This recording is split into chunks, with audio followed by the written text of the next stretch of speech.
सत श्री अकाल। तुसी देख रहे हैं पंजाब मेल यूएसए टीवी। मैं वरुण कौर मान। खबरां दी बुलेटिन दे विच तुहाडा स्वागत। खबरां दी बुलेटिन दे स्पॉन्सर ने रियल्टर गुरजतिंदर सिंह रंधावा। इन्हां तो हर तरीके की प्रॉपर्टी खरीदी वेची जा सकती है। इन्हां दे फोन नंबर तुसी स्क्रीन ते देख सकते हो। ते हुण पेश ने पहलां चुणवीआं खबरां। 2 जुलाई तक कुछ रूटां ते सस्पेंड रहणगीआं स्पाइस जैट दीआं उड़ाणां।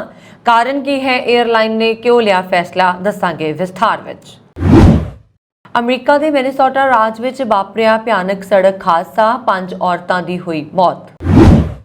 अमरीका के राष्ट्रपति जो बाइडन ने चाइना के राष्ट्रपति नूं कहा तानाशाह, दोवां विचाले वधिया तणाव। अमरीका के राष्ट्रपति बाइडन के पुत्र ते संघी टैक्स ते हथियारां दे अपराधां दा दोष, कुछ मामलिਆਂ 'ਚ कबूल करनगे गुनाह। भारत के प्रधानमंत्री मोदी की अमरीका फेरी का चाइना जां रूस नाल कोई भी लेना देना नहीं है, व्हाइट हाउस ने बयान किया जारी। भारत के प्रधानमंत्री नरेंद्र मोदी जिस इंडिया 1 जहाज राही अमरीका गए ने, उस बारे अज तुहानू दसांगे कुछ दिलचस्प गल्लां। बहुत रुझेवियां कारण मैं खुफिया दस्तावेज मोड़ नहीं सकिया, साबका अमरीकी राष्ट्रपति ट्रंप का नवा बयान आया सामने। ते हुण इन्हां खबरां दा विस्तार। अमरीका कनेडा सने देश विदेश दीआं होर बहुत सारियां खबरां।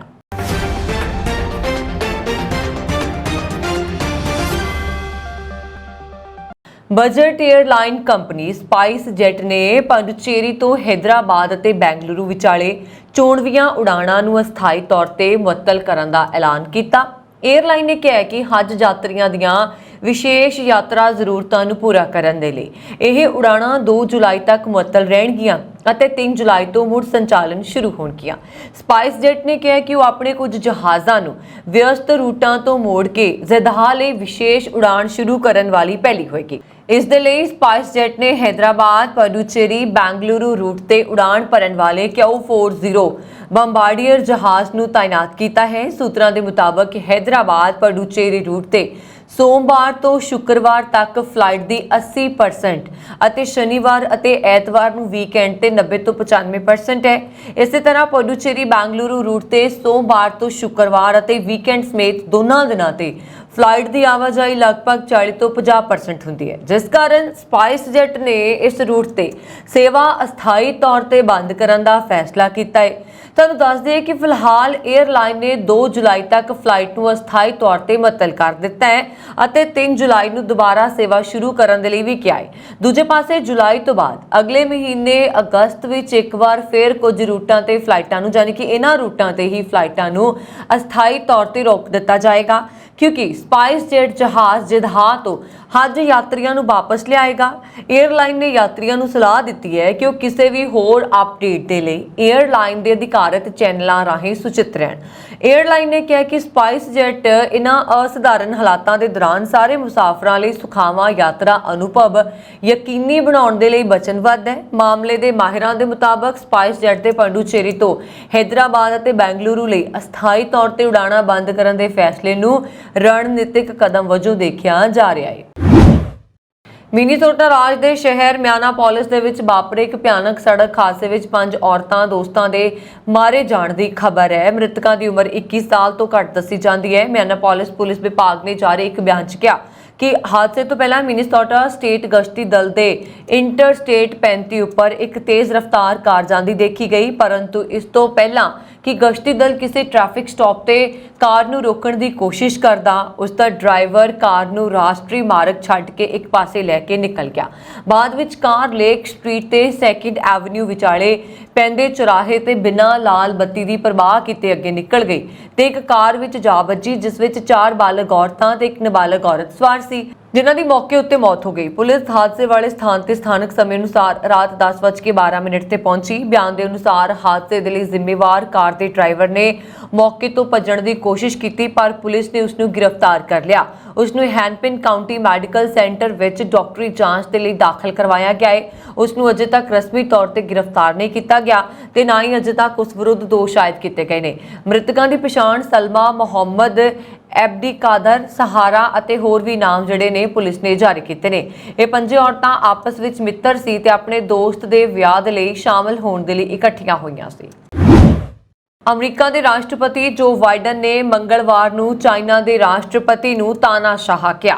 ਬਾਈਡਨ ਨੇ ਦਾਅਵਾ ਕੀਤਾ ਹੈ ਕਿ ਜਦੋਂ ਹਾਲ ਹੀ ਦੇ ਵਿੱਚ ਅਮਰੀਕਾ ਉੱਤੇ ਇੱਕ ਚੀਨੀ ਗੁਬਾਰਾ ਉੱਡਿਆ ਸੀ ਤਾਂ ਸ਼ਰਮਿੰਦਾ ਵੀ ਹੋਏ ਸੀ ਉਹ ਤੇ ਦੋਹਾਂ ਦੇਸ਼ਾਂ ਵਿਚਾਲੇ ਤਣਾਅ ਨੂੰ ਘੱਟ ਕਰਨ ਦੇ ਲਈ ਅਮਰੀਕਾ ਦੇ ਵਿਦੇਸ਼ ਮੰਤਰੀ ਐਂਟਨੀ ਬਲਿੰਕਨ ਨੇ ਚਾਈਨਾ ਦਾ ਦੌਰਾ ਵੀ ਕੀਤਾ ਅਤੇ ਉੱਥੋਂ ਦੇ ਰਾਸ਼ਟਰਪਤੀ ਦੇ ਨਾਲ ਯਾਨੀ ਕਿ ਸ਼ੀ ਦੇ ਨਾਲ ਮੁਲਾਕਾਤ ਵੀ ਕੀਤੀ।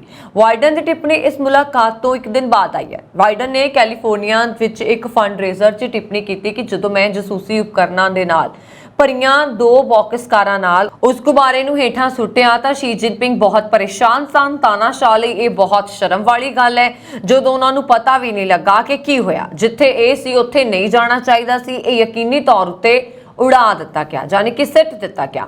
ਬਲਿੰਕਨ ਅਤੇ ਸ਼ੀ ਨੇ 19 ਜੂਨ ਨੂੰ ਆਪਣੀ ਮੀਟਿੰਗ ਦੇ ਵਿੱਚ ਵਾਸ਼ਿੰਗਟਨ ਅਤੇ ਬੀਜਿੰਗ ਦਰਮਿਆਨ ਤਿੱਖੀ ਦੁਸ਼ਮਣੀ ਨੂੰ ਸਥਿਰ ਕਰਨ ਦੇ ਲਈ ਸਹਿਮਤੀ ਜਤਾਈ ਸੀ, ਪਰ ਚਾਈਨਾ ਦੇ ਦੌਰੇ ਦੇ ਬਾਵਜੂਦ ਵਿਦੇਸ਼ ਮੰਤਰੀ ਨੂੰ ਕੋਈ ਵੱਡੀ ਸਫਲਤਾ ਨਹੀਂ ਮਿਲੀ। ਉਹ ਆਉਣ ਵਾਲੇ ਹਫ਼ਤਿਆਂ ਤੇ ਮਹੀਨਿਆਂ ਵਿੱਚ ਅਮਰੀਕੀ ਅਧਿਕਾਰੀਆਂ ਦੇ ਦੁਆਰਾ ਹੋਰ ਮੁਲਾਕਾਤਾਂ ਦੇ ਨਾਲ ਕੂਟਨੀਤਿਕ ਰੁਝੇਵੇਂ ਨੂੰ ਜਾਰੀ ਰੱਖਣ ਦੇ ਲਈ ਸਹਿਮਤ ਹੋਏ। ਬਾਈਡਨ ਨੇ ਖੁਦ ਸੋਮਵਾਰ ਨੂੰ ਕਿਹਾ ਕਿ ਉਹ ਸੋਚਦੇ ਨੇ ਕਿ ਦੋਵਾਂ ਦੇਸ਼ਾਂ ਦੇ ਸੰਬੰਧ ਸਹੀ ਰਸਤੇ ਤੇ ਨੇ ਅਤੇ ਸੰਕੇਤ ਦਿੱਤਾ ਕਿ ਐਂਟਨੀ ਬਲਿੰਕਨ ਦੇ ਦੌਰੇ ਦੌਰਾਨ ਤਰੱਕੀ ਹੋਈ ਸੀ, ਪਰ ਦੂਸਰੇ ਪਾਸੇ ਹੁਣ ਬਾਈਡਨ ਦਾ ਇਹ ਬਿਆਨ ਆਉਂਦਾ ਹੈ। ਅਮਰੀਕਾ ਵਿੱਚ ਨਿਆਂ ਵਿਭਾਗ ਨੇ ਰਾਸ਼ਟਰਪਤੀ ਜੋ ਬਾਈਡਨ ਦੇ ਪੁੱਤਰ ਹੰਟਰ ਤੇ ਸੰਘੀ ਟੈਕਸ ਅਤੇ ਹਥਿਆਰਾਂ ਦੇ ਅਪਰਾਧਾਂ ਦਾ ਦੋਸ਼ ਲਾਇਆ ਹੈ। ਮੀਡੀਆ ਰਿਪੋਰਟਾਂ ਦੇ ਅਨੁਸਾਰ ਨਿਆਂ ਵਿਭਾਗ ਨੇ ਕਿਹਾ ਕਿ ਹੰਟਰ ਬਾਈਡਨ ਨੇ ਟੈਕਸ ਛੋਟ ਪ੍ਰਾਪਤ ਕਰਨ ਅਤੇ ਹਥਿਆਰਾਂ ਨਾਲ ਸੰਬੰਧਿਤ ਮਾਮਲਿਆਂ ਦਾ ਨਿਪਟਾਰਾ ਕਰਨ ਦੇ ਲਈ ਸੌਦਾ ਕੀਤਾ ਸੀ। ਹਾਲਾਂਕਿ ਹੰਟਰ ਹੁਣ ਕੁਝ ਅਪਰਾਧਾਂ ਦੇ ਲਈ ਦੋਸ਼ੀ ਮੰਨਣ ਦੇ ਲਈ ਸਹਿਮਤ ਹੋ ਗਿਆ ਹੈ। ਜੀ ਹਾਂ, ਉਹ ਆਪਣੇ ਦੋਸ਼ਾਂ ਨੂੰ ਸਮਝਣ ਦੇ ਲਈ ਮੰਨਣ ਦੇ ਲਈ ਸਹਿਮਤ ਹੈ। ਜਾਣਕਾਰੀ ਦੇ ਅਨੁਸਾਰ ਨਿਆਂ ਵਿਭਾਗ ਨੇ ਅਮਰੀਕਾ ਦੇ ਡੈਲਾਵੇਅਰ ਦੀ ਇੱਕ ਜ਼ਿਲ੍ਹਾ ਅਦਾਲਤ ਵਿੱਚ ਚਾਰਜ ਸ਼ੀਟ ਦਾਇਰ ਕੀਤੀ। ਇਸ ਵਿੱਚ ਹੰਟਰ ਬਾਈਡਨ ਤੇ ਸੰਘੀ ਟੈਕਸਾਂ ਦਾ ਭੁਗਤਾਨ ਨਾ ਕਰਨ ਅਤੇ ਹਥਿਆਰਾਂ ਦੇ ਨਾਜਾਇਜ਼ ਕਬਜ਼ੇ ਦਾ ਦੋਸ਼ ਲਗਾਇਆ ਗਿਆ ਹੈ। ਵੱਡੀ ਗੱਲ ਇਹ ਵੀ ਸਾਹਮਣੇ ਆਈ ਹੈ ਕਿ ਹੰਟਰ ਨੇ ਨਿਆਂ ਵਿਭਾਗ ਨਾਲ ਸਮਝੌਤਾ ਕੀਤਾ ਹੈ। ਜੇ ਅਸੀਂ ਵਿਸ਼ਵਾਸ ਕਰਦੇ ਹਾਂ ਕਿ ਹੁਣ ਤੱਕ ਸਾਹਮਣੇ ਆਇਆ ਹੈ, ਹੰਟਰ ਬਾਈਡਨ ਆਪਣੇ ਅਪਰਾਧਾਂ ਲਈ ਦੋਸ਼ੀ ਠਹਿਰਾਇਆ ਜਾਏਗਾ। ਉਹ ਨਸ਼ੀਲੇ ਪਦਾਰਥਾਂ ਦੇ ਪ੍ਰਭਾਵ ਅਧੀਨ ਗੈਰ ਕਾਨੂੰਨੀ ਹਥਿਆਰ ਰੱਖਣ ਦੇ ਦੋਸ਼ਾਂ ਲਈ ਵੀ ਦੋਸ਼ੀ ਠਹਿਰਾਇਆ ਜਾਏਗਾ। ਦੱਸਿਆ ਜਾ ਰਿਹਾ ਹੈ ਕਿ ਇਹ ਸਮਝੌਤਾ ਬਾਈਡਨ ਦੇ ਦੂਜੇ ਪੁੱਤਰ ਦੇ ਖਿਲਾਫ ਨਿਆਂ ਵਿਭਾਗ ਦੁਆਰਾ ਲੰਬੇ ਸਮੇਂ ਤੋਂ ਚੱਲ ਰਹੀ ਜਾਂਚ ਤੇ ਬ੍ਰੇਕ ਲਗਾ ਦੇਗਾ।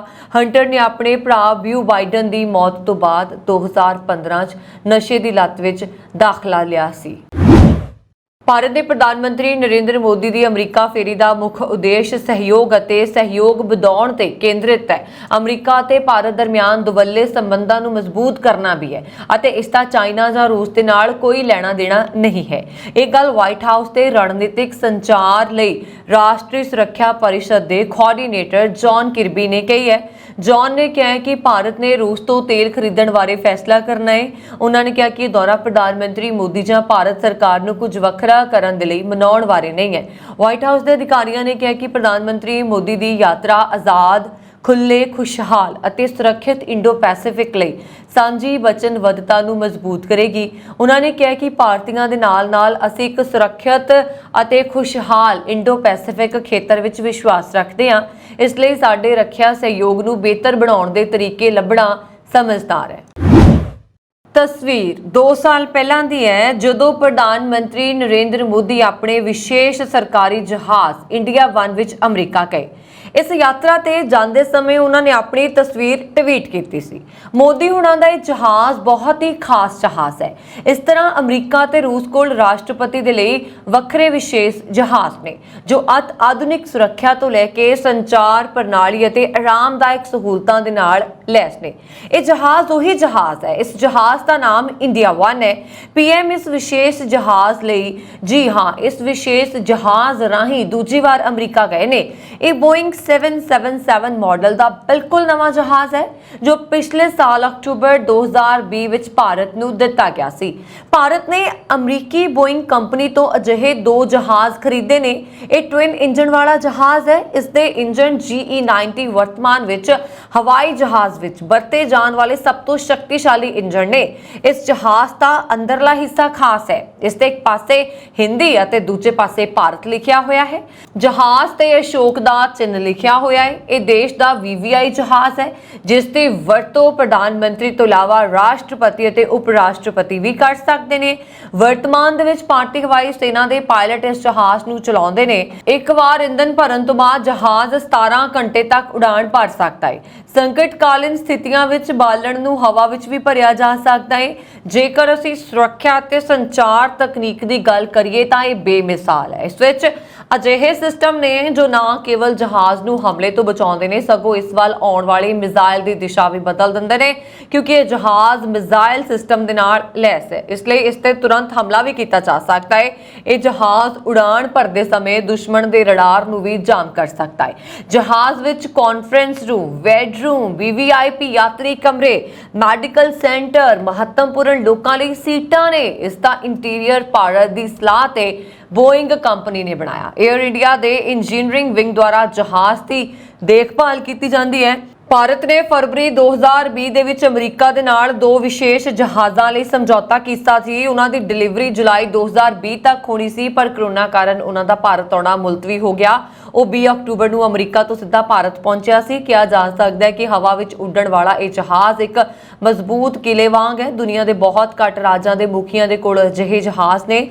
ਆਮ ਤੌਰ ਤੇ ਹਵਾ ਵਿੱਚ ਇਸ ਜਹਾਜ਼ ਦੀ ਰਫ਼ਤਾਰ 559 ਮੀਲ ਪ੍ਰਤੀ ਘੰਟਾ ਹੁੰਦੀ ਹੈ। ਇਹ ਜਹਾਜ਼ ਬੋਇੰਗ ਦਾ 777-300ER ਮਾਡਲ ਹੈ।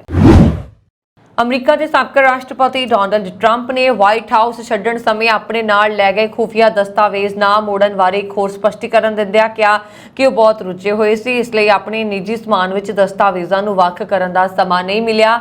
ਸਾਬਕਾ ਰਾਸ਼ਟਰਪਤੀ ਨੇ ਪ੍ਰਗਟਾਵਾ ਫੋਕਸ ਨਿਊਜ਼ ਦੇ ਚੀਫ ਪੋਲੀਟੀਕਲ ਐਂਕਰ ਦੇ ਨਾਲ ਸਪੈਸ਼ਲ ਰਿਪੋਰਟ ਸ਼ੋ ਦੌਰਾਨ ਕੀਤਾ, ਜਦੋਂ ਸਾਬਕਾ ਰਾਸ਼ਟਰਪਤੀ ਨੂੰ ਪੁੱਛਿਆ ਗਿਆ ਕਿ ਨੈਸ਼ਨਲ ਆਰਕਾਈਵ ਤੇ ਨਿਆਂ ਵਿਭਾਗ ਦੁਆਰਾ ਮੰਗੇ ਜਾਣ ਤੇ ਉਹਨਾਂ ਨੇ ਦਸਤਾਵੇਜ਼ ਵਾਲੇ ਡੱਬੇ ਵਾਪਸ ਕਿਉਂ ਨਹੀਂ ਦਿੱਤੇ, ਤਾਂ ਉਹਨਾਂ ਨੇ ਕਿਹਾ ਕਿ ਮੇਰੇ ਕੋਲ ਡੱਬੇ ਸੀ ਤੇ ਮੈਂ ਆਪਣੇ ਨਿੱਜੀ ਸਮਾਨ ਨੂੰ ਡੱਬਿਆਂ ਤੋਂ ਵੱਖ ਕਰਨਾ ਚਾਹੁੰਦਾ ਸੀ, ਪਰ ਰੁਝੇਵਿਆਂ ਕਾਰਨ ਮੈਂ ਅਜਿਹਾ ਨਹੀਂ ਕਰ ਸਕਿਆ। ਜ਼ਿਕਰਯੋਗ ਹੈ ਕਿ ਟਰੰਪ ਵਿਰੁੱਧ ਕੌਮੀ ਸੁਰੱਖਿਆ ਦਸਤਾਵੇਜ਼ਾਂ ਦੇ ਨਾਲ ਖਿਲਵਾੜ ਕਰਨ ਤੇ ਨਿਆਂ ਵਿੱਚ ਅੜਿੱਕਾ ਪਾਉਣ ਦੇ ਮਾਮਲੇ 'ਚ 37 ਅਪਰਾਧਕ ਦੋਸ਼ ਆਇਦ ਕੀਤੇ ਗਏ ਨੇ। ਭਾਰਤ ਦੇ ਪ੍ਰਧਾਨ ਮੰਤਰੀ ਨਰਿੰਦਰ ਮੋਦੀ 3 ਦਿਨਾਂ ਰਾਜ ਦੌਰੇ ਤੇ ਅਮਰੀਕਾ ਪਹੁੰਚੇ ਨੇ। ਉੱਥੇ ਉਹਨਾਂ ਦਾ ਨਿੱਘਾ ਸਵਾਗਤ ਵੀ ਕੀਤਾ ਗਿਆ। ਪ੍ਰਧਾਨ ਮੰਤਰੀ ਮੋਦੀ ਨੇ ਅਮਰੀਕਾ ਪਹੁੰਚਦੇ ਹੀ ਟੈਸਲਾ ਦੇ CEO ਐਲਨ ਮਸਕ ਦੇ ਨਾਲ ਮੁਲਾਕਾਤ ਕੀਤੀ। ਨਿਊਯਾਰਕ ਦੇ ਇੱਕ ਹੋਟਲ ਵਿੱਚ ਮੁਲਾਕਾਤ ਦੇ ਦੌਰਾਨ ਐਲਨ ਮਸਕ ਨੇ PM ਮੋਦੀ ਦੀ ਤਾਰੀਫ ਵੀ ਕੀਤੀ। ਉਹਨਾਂ ਨੇ ਕਿਹਾ ਕਿ ਮੈਂ ਭਾਰਤ ਦੇ ਭਵਿੱਖ ਨੂੰ ਲੈ ਕੇ ਬਹੁਤ ਉਤਸ਼ਾਹਿਤ ਹਾਂ। ਮਸਕ ਨੇ ਕਿਹਾ ਕਿ ਪ੍ਰਧਾਨ ਮੰਤਰੀ ਮੋਦੀ ਆਪਣੇ ਦੇਸ਼ ਨੂੰ ਬਹੁਤ ਪਿਆਰ ਕਰਦੇ ਨੇ ਤੇ ਉਹਨਾਂ ਦੀ ਪਰਵਾਹ ਕਰਦੇ ਨੇ। ਇਹੀ ਕਾਰਨ ਹੈ ਕਿ ਪ੍ਰਧਾਨ ਮੰਤਰੀ ਮੋਦੀ ਸਾਨੂੰ ਭਾਰਤ ਵਿੱਚ ਨਿਵੇਸ਼ ਕਰਨ ਦੇ ਲਈ ਪ੍ਰੇਰਿਤ ਕਰਦੇ ਨੇ। ਮਸਕ ਨੇ ਕਿਹਾ ਕਿ ਭਾਰਤ ਵਿੱਚ ਬਹੁਤ ਸੰਭਾਵਨਾਵਾਂ ਨੇ, ਖਾਸ ਕਰਕੇ ਸੂਰਜੀ ਊਰਜਾ ਦੇ ਖੇਤਰ ਵਿੱਚ। ਉਹਨਾਂ ਨੇ ਕਿਹਾ ਕਿ ਉਹ ਅਗਲੇ ਸਾਲ ਭਾਰਤ ਦਾ ਦੌਰਾ ਕਰ ਸਕਦੇ ਨੇ। ਟੈਸਲਾ ਦੇ ਨਾਲ ਮਸਕ SpaceX ਦੇ CEO ਤੇ ਸਲੋਰਿਸਟ ਦੇ ਚੇਅਰਮੈਨ ਵੀ ਨੇ। ਉਹਨਾਂ ਨੇ ਕਿਹਾ ਕਿ ਉਹ ਭਾਰਤ ਵਿੱਚ ਇੰਟਰਨੈਟ ਸੈਕਟਰ ਵਿੱਚ ਵੀ ਕੰਮ ਕਰਨਾ ਚਾਹੁੰਦੇ ਨੇ। ਇਸ ਨਾਲ ਦੇਸ਼ ਦੇ ਦੂਰ ਦਰਾਡੇ ਇਲਾਕਿਆਂ 'ਚ ਸਸਤਾ ਇੰਟਰਨੈਟ ਮੁਹੱਈਆ ਕਰਵਾਉਣ 'ਚ ਮਦਦ ਮਿਲੇਗੀ। ਪ੍ਰਧਾਨ ਮੰਤਰੀ ਨਰਿੰਦਰ ਮੋਦੀ ਨੇ ਮੈਨੂੰ ਭਾਰਤ ਆਉਣ ਦਾ ਸੱਦਾ ਵੀ ਦਿੱਤਾ ਹੈ। ਐਲਨ ਮਸਕ ਉਹਨਾਂ ਨੇ ਕਿਹਾ ਕਿ ਮੈਂ ਅਗਲੇ ਸਾਲ ਭਾਰਤ ਜਾ ਸਕਦਾ ਹਾਂ। ਆਪਣੀ ਇਲੈਕਟ੍ਰਿਕ ਕਾਰ ਕੰਪਨੀ ਟੈਸਲਾ ਦੇ ਭਾਰਤ ਆਉਣ ਬਾਰੇ ਮਸਕ ਨੇ ਕਿਹਾ, ਮੈਨੂੰ ਯਕੀਨ ਹੈ ਕਿ ਟੈਸਲਾ ਭਾਰਤ ਆਏਗੀ ਅਤੇ ਅਸੀਂ ਜਲਦੀ ਤੋਂ ਜਲਦੀ ਅਜਿਹਾ ਕਰਾਂਗੇ।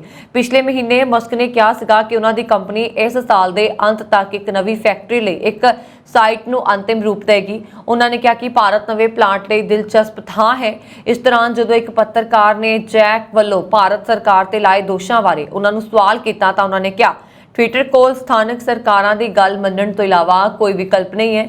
ਜੇਕਰ ਅਸੀਂ ਸਥਾਨਕ ਸਰਕਾਰਾਂ ਦੇ ਕਾਨੂੰਨਾਂ ਦੀ ਪਾਲਣਾ ਨਹੀਂ ਕਰਦੇ ਤਾਂ ਸਾਨੂੰ ਬੰਦ ਕਰ ਦਿੱਤਾ ਜਾਏਗਾ। ਅਸੀਂ ਕੇਵਲ ਦੇਸ਼ ਦੇ ਕਾਨੂੰਨਾਂ ਦੀ ਪਾਲਣਾ ਕਰ ਸਕਦੇ ਹਾਂ, ਸਾਡੇ ਲਈ ਹੋਰ ਕਰਨਾ ਅਸੰਭਵ ਹੈ। ਭਾਰਤ ਦੇ ਪ੍ਰਧਾਨ ਮੰਤਰੀ ਨਰਿੰਦਰ ਮੋਦੀ ਅਮਰੀਕਾ ਦੇ ਰਾਜ ਦੌਰੇ ਤੇ ਨੇ। ਅੰਤਰਰਾਸ਼ਟਰੀ ਯੋਗ ਦਿਵਸ ਦੇ ਮੌਕੇ ਤੇ ਸੰਯੁਕਤ ਰਾਸ਼ਟਰ ਦੇ ਮੁੱਖ ਦਫ਼ਤਰ ਵਿਖੇ ਆਯੋਜਿਤ ਪ੍ਰੋਗਰਾਮ 'ਚ ਹਿੱਸਾ ਲਿਆ। ਇਸ ਤੋਂ ਪਹਿਲਾਂ PM ਮੋਦੀ ਨੇ ਯੋਗ ਦਿਵਸ ਦੇ ਮੌਕੇ ਤੇ ਨਿਊਯਾਰਕ ਤੋਂ ਵਿਸ਼ੇਸ਼ ਸੰਦੇਸ਼ ਭੇਜਿਆ ਅਤੇ ਵੀਡੀਓ ਕਾਨਫਰੰਸਿੰਗ ਰਾਹੀਂ ਕਿਹਾ ਕਿ ਯੋਗਾ ਅੰਤਰਰਾਸ਼ਟਰੀ ਯੋਗ ਦਿਵਸ ਦੇ ਜ਼ਰੀਏ ਇੱਕ ਵਿਸ਼ਵ ਵਿਆਪੀ ਅੰਦੋਲਨ ਬਣ ਗਿਆ ਹੈ। ਇਸ ਦੇ ਨਾਲ ਹੀ PM ਮੋਦੀ ਨੇ ਦੱਸਿਆ ਕਿ ਯੋਗ ਦਿਵਸ ਦੇ ਮੌਕੇ ਤੇ ਉਹ ਅੱਜ ਸੰਯੁਕਤ ਰਾਸ਼ਟਰ ਹੈੱਡਕੁਆਰਟਰ ਵਿੱਚ ਆਯੋਜਿਤ ਹੋਣ ਵਾਲੇ ਯੋਗ ਪ੍ਰੋਗਰਾਮ 'ਚ ਹਿੱਸਾ ਲੈਣਗੇ। ਅੰਤਰਰਾਸ਼ਟਰੀ ਯੋਗ ਦਿਵਸ ਤੇ 2023 ਦੇ ਮੌਕੇ ਤੇ ਵੀਡੀਓ ਕਾਨਫਰੰਸਿੰਗ ਦੇ ਜ਼ਰੀਏ ਪ੍ਰਧਾਨ ਮੰਤਰੀ ਨੇ ਕਿਹਾ ਕਿ ਸ਼ਾਮ ਭਾਰਤੀ ਸਮੇਂ ਦੇ ਮੁਤਾਬਕ ਲਗਭਗ 5:30 ਵਜੇ ਸੰਯੁਕਤ ਰਾਸ਼ਟਰ ਦੇ ਹੈੱਡਕੁਆਰਟਰ ਤੇ ਆਯੋਜਿਤ ਯੋਗ ਪ੍ਰੋਗਰਾਮ ਹੋਇਆ। ਮੈਂ ਇਸ ਵਿੱਚ ਸ਼ਾਮਲ ਹੋਵਾਂਗਾ। ਭਾਰਤ ਦੇ ਸੱਦੇ ਤੇ 180 ਤੋਂ ਵੱਧ ਦੇਸ਼ਾਂ ਦਾ ਇਕੱਠ ਹੋਣਾ ਇਤਿਹਾਸਕ ਹੈ। 2014 ਵਿੱਚ ਜਦੋਂ ਸੰਯੁਕਤ ਰਾਸ਼ਟਰ ਮਹਾਸਭਾ 'ਚ ਯੋਗ योग दिवस का प्रस्ताव आया तो रिकॉर्ड देशों ने इसका समर्थन किया। इंटरनेशनल योगा डे यानी कि अंतरराष्ट्रीय योग दिवस 2023 के मौके पर वीडियो कॉन्फ्रेंसिंग के जरिए प्रधानमंत्री नरेंद्र मोदी ने कहा कि शाम भारतीय समय मुताबक लगभग 5:30 बजे संयुक्त राष्ट्र के हैडकुआटर से जोड़ा प्रोग्राम है इस विच मैं शामिल होना है। अमरीका के राष्ट्रपति बाइडन ने मंगलवार को कहा सीगा कि शी अखौती क्वाड रणनीतिक सुरक्षा समूह बारे चिंतित ने जिस विच जापान, आस्ट्रेलिया, भारत और संयुक्त राज्य शामिल ने। अमरीकी राष्ट्रपति ने कहा कि उन्होंने पहला शी नूं दस्सिया सीगा कि अमरीका चाइना नूं क्वाड नाल घेरन की कोशिश नहीं कर रहा।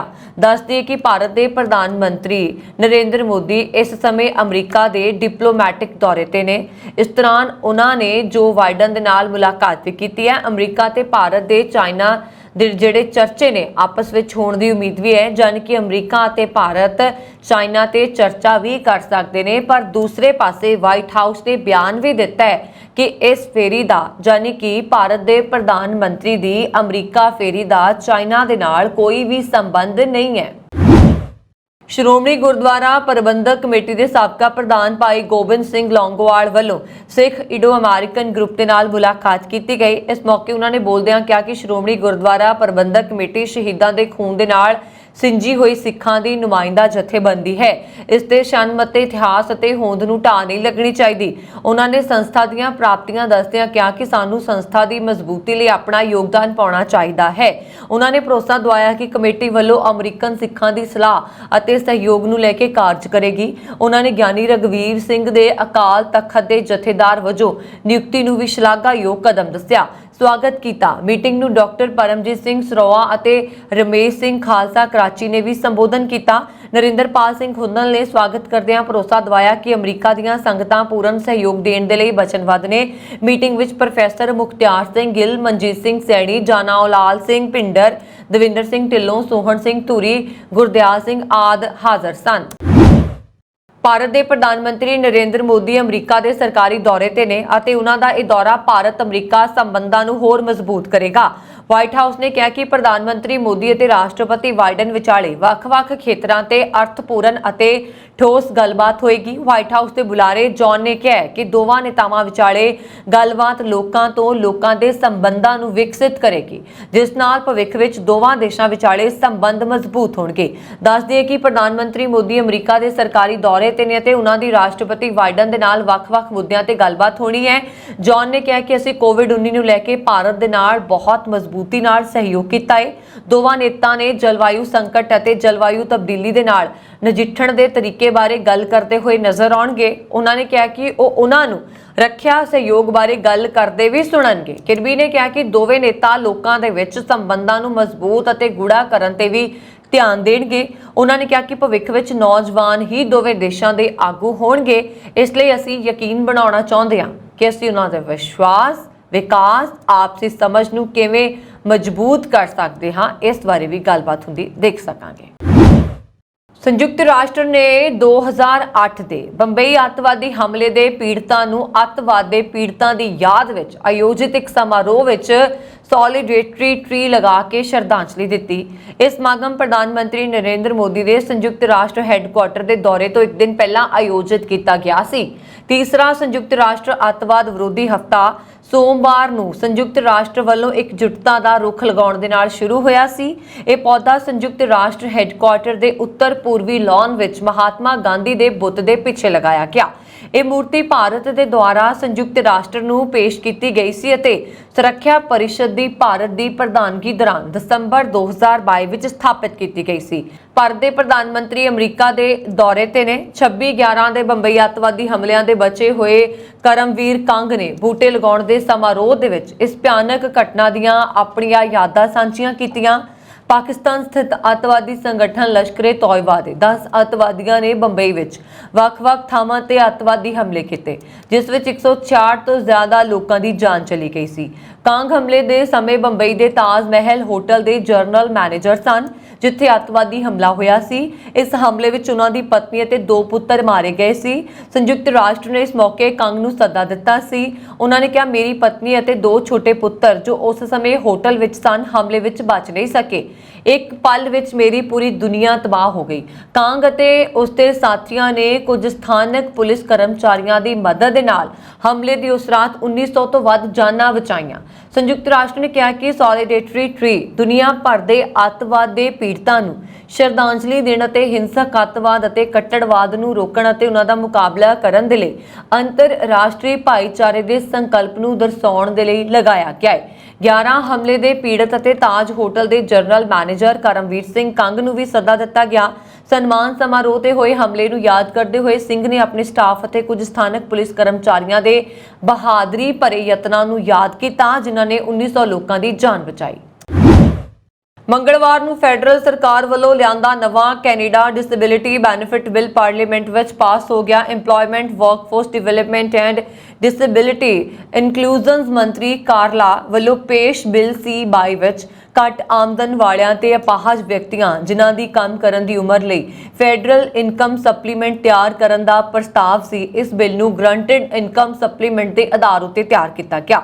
ਲਿਬਰਲ ਕਈ ਸਾਲਾਂ ਤੋਂ ਆਪਣੀ ਇਸ ਵਚਨਬੱਧਤਾ ਨੂੰ ਸਿਰੇ ਲਾਉਣ ਦੇ ਲਈ ਰਾਹ ਲੱਭ ਰਹੇ ਸਨ। ਇਸ ਤੋਂ ਪਹਿਲਾਂ ਬਿੱਲ ਦੇ ਪਿਛਲੇ ਵਰਨਸ ਨੂੰ ਹਾਊਸ ਵੱਲੋਂ ਪਾਸ ਨਹੀਂ ਸੀ ਕੀਤਾ ਗਿਆ। ਕਾਲਤਰੋ ਨੇ ਇਸ ਪ੍ਰਸਤਾਵ ਨੂੰ ਕੈਨੇਡਾ ਦੇ ਸੋਸ਼ਲ ਸੇਫਟੀ ਨੋਟ ਦਾ ਅਹਿਮ ਹਿੱਸਾ ਦੱਸਿਆ।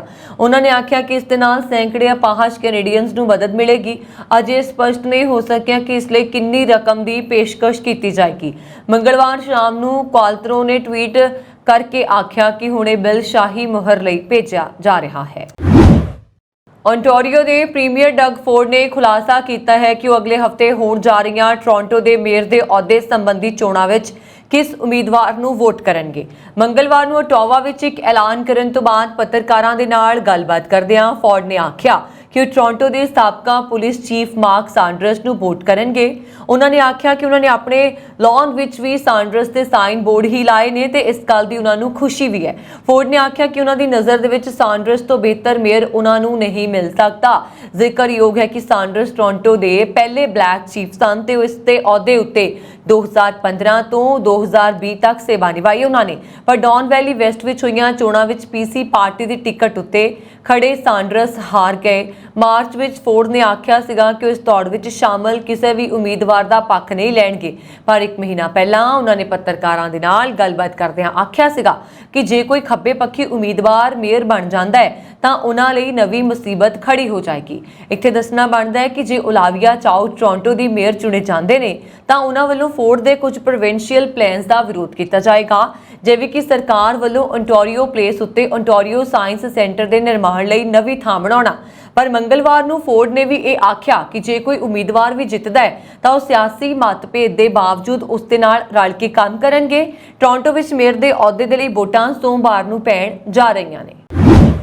ਮੰਗਲਵਾਰ ਨੂੰ ਕੌਸਲ ਫਰੈਂਕ ਸਬਵੇ ਸਟੇਸ਼ਨ ਉਤੇ TTC ਬੱਸ ਉਤੇ ਇੱਕ ਵਿਅਕਤੀ ਨੂੰ ਚਾਕੂ ਮਾਰਨ ਤੋਂ ਤੇ ਨਾਲ ਦੇ ਨਾਲ ਉਸ ਨਾਲ ਕੁੱਟਮਾਰ ਕਰਨ ਦੇ ਮਾਮਲੇ ਵਿੱਚ ਟੋਰਾਂਟੋ ਪੁਲਿਸ ਨੇ 3 ਮਸ਼ਕੂਕਾਂ ਦੀ ਭਾਲ ਕਰ ਰਹੀ ਹੈ। ਉਹ ਮੰਗਲਵਾਰ ਸ਼ਾਮ ਨੂੰ ਸਰਵਿਸ ਵੱਲੋਂ ਜਾਰੀ ਕੀਤੇ ਗਏ ਬਿਆਨ ਦੇ ਅਨੁਸਾਰ ਇਹ ਘਟਨਾ ਡਾਊਨਟਾਊਨ TTC ਸਟੇਸ਼ਨ ਤੇ ਬੱਸ ਬੋਰਡਿੰਗ ਏਰੀਆ ਵਿੱਚ ਰਾਤੀ 1 ਵਜੇ ਵਾਪਰੀ। ਜਾਂਚਕਾਰਾਂ ਨੇ ਦੱਸਿਆ ਕਿ ਜਿਸ ਵਿਅਕਤੀ ਨੂੰ ਚਾਕੂ ਮਾਰਿਆ ਗਿਆ ਉਹ ਅਜੇ ਬੱਸ ਉੱਤੇ ਹੀ ਸਵਾਰ ਸੀ ਜਦੋਂ 3 ਮਸ਼ਕੂਕ ਵੀ ਬੱਸ ਉੱਤੇ ਚੜ੍ਹ ਗਏ। ਕਿਸੇ ਤਰ੍ਹਾਂ ਦੀ ਤੂੰ ਮੈਂ ਤੋਂ ਬਿਨਾਂ ਹੀ ਉਸ ਵਿਅਕਤੀ ਨੇ ਦੂਸਰੇ ਵਿਅਕਤੀ ਦੇ ਮੂੰਹ ਤੇ ਮੁੱਕਾ ਮਾਰਿਆ। ਬੱਸ ਦੇ ਡਰਾਈਵਰ ਕੋਲੋਂ ਉਸ ਵਿਅਕਤੀ ਨੇ ਮਦਦ ਮੰਗੀ, ਪਰ ਇੰਨੇ ਚਿਰ ਨੂੰ ਦੂਜੇ ਮਸ਼ਕੂਕ ਨੇ ਚਾਕੂ ਕੱਢ ਲਿਆ ਤੇ ਪਹਿਲਾਂ ਉਸ ਨੂੰ ਕੁੱਟਿਆ, ਫਿਰ 2 ਵਾਰੀ ਉਸ ਤੇ ਚਾਕੂ ਨਾਲ ਹਮਲਾ ਕੀਤਾ।